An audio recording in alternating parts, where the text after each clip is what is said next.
My husband and I got interested in agriculture through beekeeping. We really wanted to just get into the nitty-gritty and have, tangible work, that we had tangible efforts at the end of the day.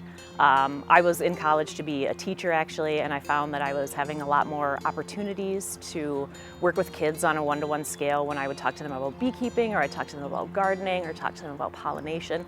So I really enjoyed the sort of hands-on, closer aspect that really got us into farming and agriculture. And then I loved having the direct results, so to speak.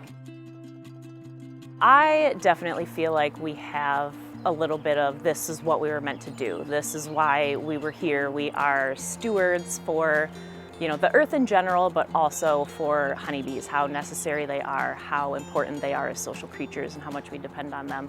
So I really just found a calling for, it's kind of a cliche, but we want to save the bees and help save the world.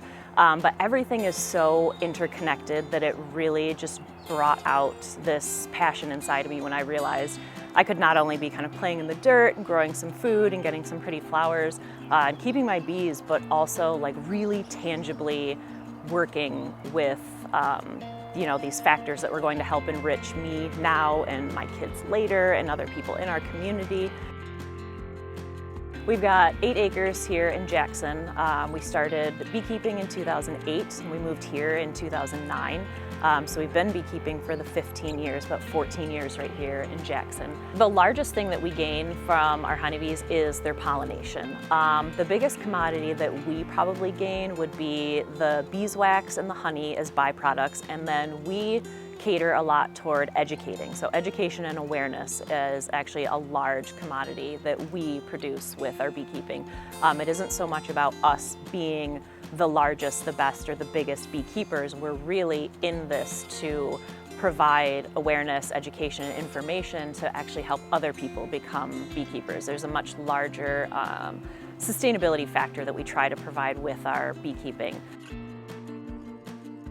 Being first-generation farmers, you can Google, you can read, you can do a ton of research, but there's a lot of the actual nitty-gritty and getting things into place that you don't necessarily have the know-how for. And Farm Bureau is really helpful with that. They put us into touch with different parts of the Michigan Department of Ag, the USDA, and things like that. But really, they themselves just were willing to kind of help answer the call and help navigate us a little bit. And that was, that was relieving to us, and that was helpful to get that kind of assistance.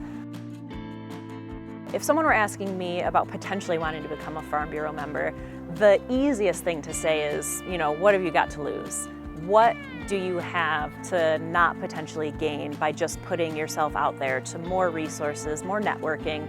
That's really the biggest thing is, what have you got to lose? But there are a lot of personal enrichment, professional enrichment opportunities with Farm Bureau. So if you're willing to, take that opportunity, they're there for you as a pretty steadfast resource.